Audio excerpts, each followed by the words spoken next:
Assalamu alaikum. Surah Al-Shams Quran quiz for children. What is the central theme of Surah Al-Shams?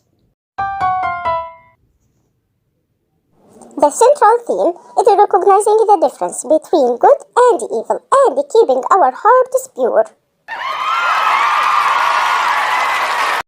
Why does Surah Al-Shams use a series of oaths?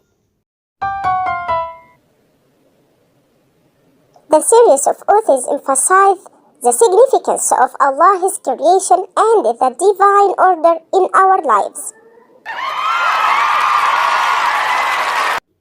Why did Prophet ask his companion to move away quickly from Al-Hijr?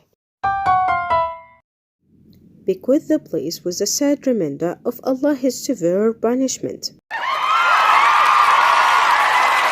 Why were Thamud known as the second Ad?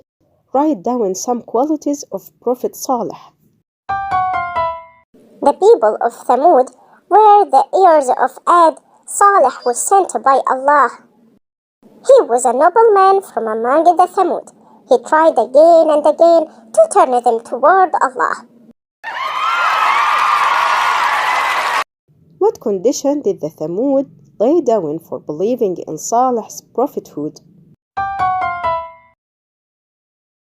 They wanted a she-camel to be born from a certain stone or rock.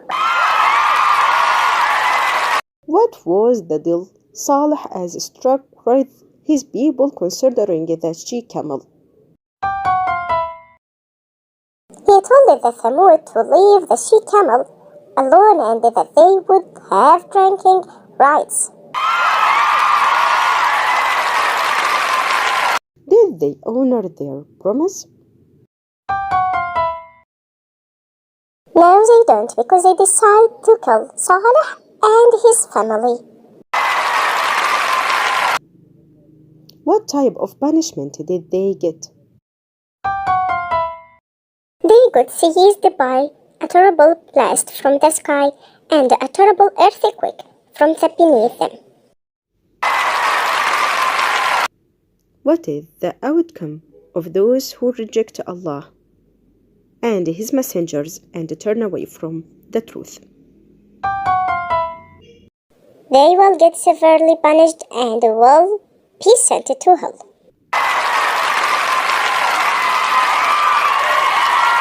What is the key lesson for children from Surah Al-Shams? The key lesson is to keep their hearts pure, practice kindness, and embrace goodness in their actions.